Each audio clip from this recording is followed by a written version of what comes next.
Dash Mini Rice Cooker promises perfectly fluffy rice and healthy breakfasts anywhere from a pint-sized machine under 25 bucks. Either we've reached peak tiny appliance convenience or we're buying a cute dust collector that spits starchy foam.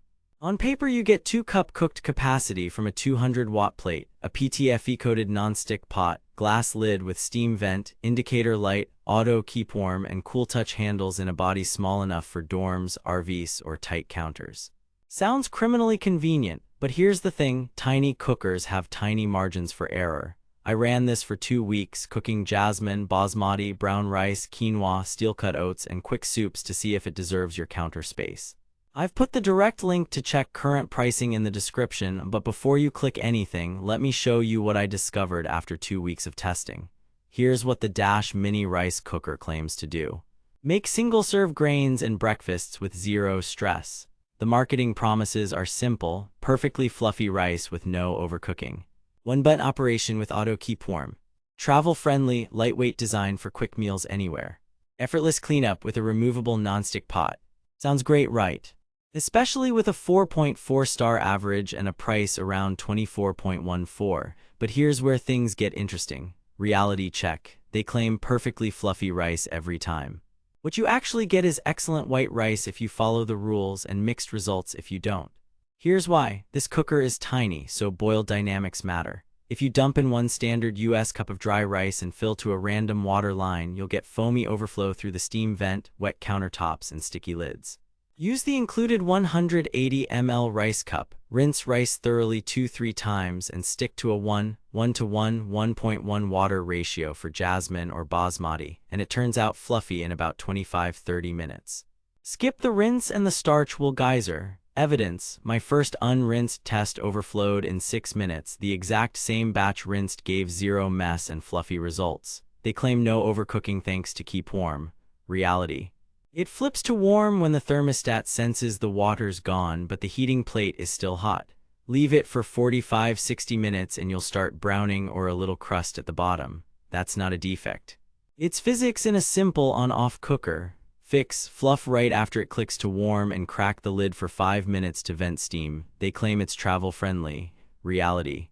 It's light and compact at under 3 pounds, but the glass lid is not a locking transport lid.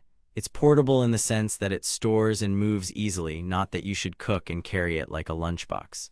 Also, the power cord is short and you need an outlet. Great for dorms and RVs, not for cars or true on-the-go unless you have shore power. They claim effortless cleanup.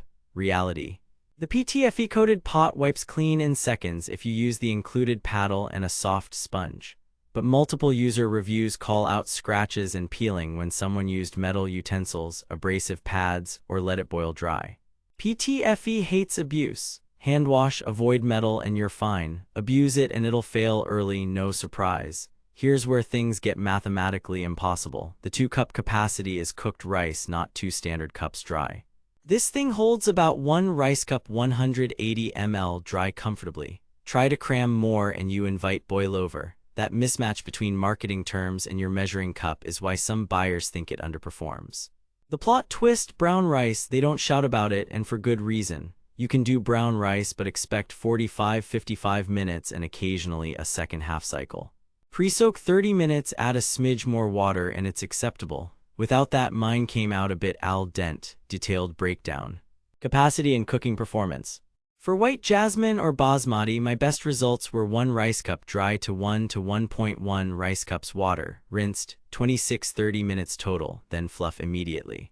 Quinoa did great at roughly 1 rice cup quinoa to 1.75 cups water in 18-22 minutes. Steel-cut oats at 1-3 needed 20-25 minutes, and I recommend a tiny dab of butter or a drop of oil to tame foam. Brown rice needed a soak and closer to 1.25 water. Expect a longer wait.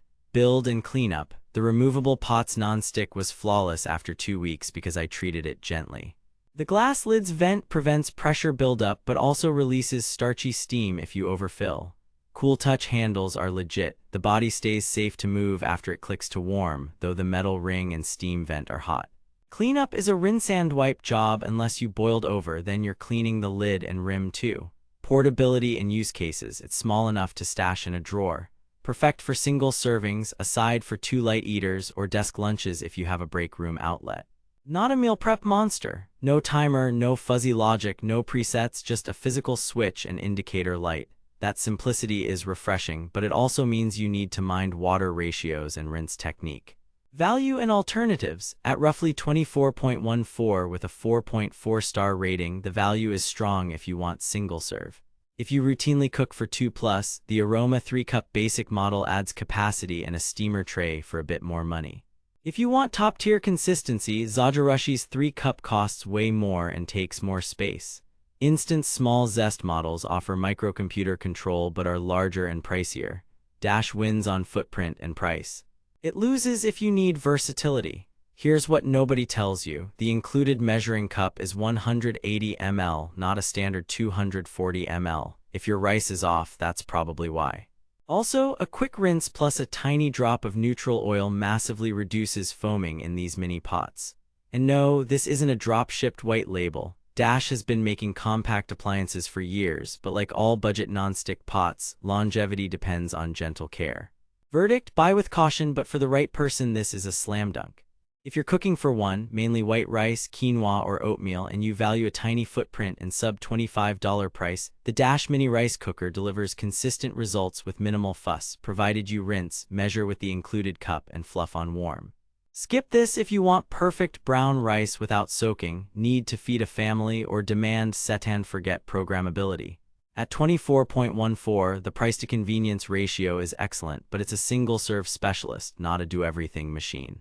Treat the non-stick kindly and it'll treat you well. Stay savage out there. Thanks for watching. If this review saved you from wasting money or helped you find something actually worth buying, I've put the link to check current pricing and read more reviews in the description. And hey, if you do decide to buy through my link, it helps fund these investigations without costing you extra. Question for you: want me to pit this against the Aroma 3-cup and the Instant Zest Mini in a head-to-head cook-off? Drop a comment with what you want tested next. New deep dives every week. Keep your kitchen smart, your purchases smarter.